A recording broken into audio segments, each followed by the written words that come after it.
Hi friends, welcome to బిన్వి mom recipes. ఈరోజు మన ఛానల్లో ఎంతో టేస్టీగా ములక్కాయ గ్రేవీ కర్రీ ఎలా తయారు చేయాలో చూద్దాం. ఈ కర్రీని రైస్లోకి కానీ రోటీస్లోకి కానీ దేనిలోకి తీసుకున్నా చాలా బాగుంటుందండి.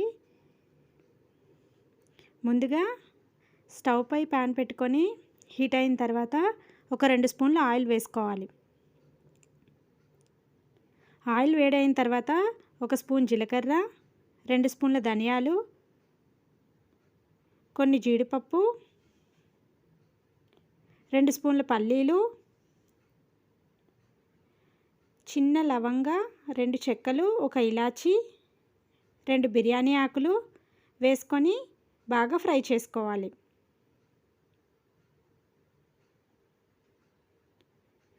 ఇందులోనే ఒక 2 స్పూన్ల నువ్వులు కూడా వేసుకొని వీటన్నిటిని మంచి అరోమా వచ్చిన వరకు ఫ్రై చేసుకోవాలి. ఈ విధంగా అన్నీ బాగా వేగిన తర్వాత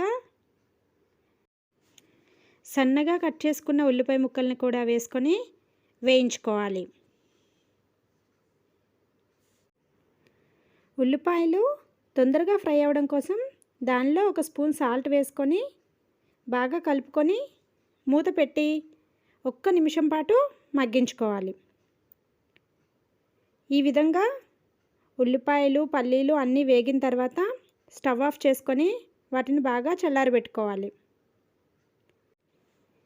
ఈ విధంగా చల్లగా అయిన ఉల్లిపాయలు ఇంకా పల్లీలని మిక్సీ జార్లోకి తీసుకొని దానిలో కొన్ని వెల్లుల్లి రెబ్బలు, చిన్న చింతపండు వేసుకొని వాటర్ యాడ్ చేసుకొని స్మూత్గా ఈ విధంగా పేస్ట్ చేసుకోవాలి. ఈ విధంగా పేస్ట్ చేసుకున్న దాన్ని పక్కన పెట్టుకోవాలి. తర్వాత అదే కడాయిలో ఒక 3 స్పూన్ల ఆయిల్ వేసుకోవాలి. ఆయిల్ వేడైన తర్వాత 1 స్పూన్ ఆవాలు, 1 స్పూన్ జీలకర్ర, కొద్దిగా కరివేపాకు, ఒక 4-5 పచ్చిమిర్చి వేసుకొని వేయించుకోవాలి. ఈ పోపు కాస్త వేగిన తర్వాత చిన్న ముక్కలుగా కట్ చేసుకున్న ములక్కాయలు కూడా వేసుకొని ఒక 1/2 స్పూన్ సాల్ట్ వేసుకొని 1 నిమిషం పాటు మూత పెట్టుకొని ములక్కాయల్ని మగ్గించుకోవాలి. ఈ విధంగా ములక్కాయలు కాస్త మగ్గిన తర్వాత దానిలో ఒక 1/2 స్పూన్ పసుపు వేసుకొని కలుపుకోవాలి. ఇప్పుడు మనం ముందుగా మిక్సీ చేసుకున్న పల్లీలు ఉల్లిపాయ పేస్ట్ని వేసుకోవాలి. దానిలో తగినంత వాటర్ కూడా యాడ్ చేసుకోవాలి.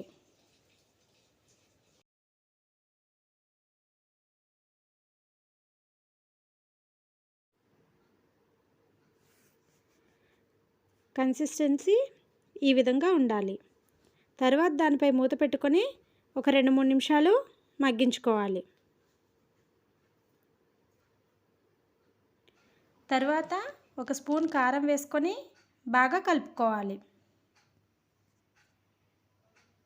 ఫైనల్గా కొంచెం కొత్తిమీర వేసుకొని కలిపి 1 నిమిషం పాటు మూత పెట్టి మగ్గించుకోవాలి. అంతే అండి, చక్కగా ఆయిల్ పైకి తేలుతుంది కదా. ఈ విధంగా ఆయిల్ పైకి తేలితే కర్రీ అనేది పర్ఫెక్ట్గా కుక్ అయినట్టు. ఈ ములక్కాయ గ్రేవీ కర్రీని రైస్లోకి కానీ రోటీస్లోకి కానీ పుల్కాలోకి కానీ చపాతీలోకి కానీ దేంట్లోకి తీసుకున్నా చాలా బాగుంటుంది. ఒకసారి ఈ రెసిపీ ట్రై చేసి టేస్ట్ ఎలా వచ్చిందో కమెంట్ బాక్స్లో కమెంట్ చేయండి. మన వీడియోస్ చూస్తున్న వాళ్ళు వీడియోస్ చూస్తున్నారండి, సబ్స్క్రైబ్ చేసుకోవట్లేదు. Please subscribe our channel and hit the bell icon. Bell icon click చేయడం వల్ల నేను వీడియోస్ పెట్టినప్పుడు మీకు నోటిఫికేషన్స్ వస్తాయి. ఇలాంటి మరెన్నో రెసిపీస్ కోసం follow my channel. Thank you for watching.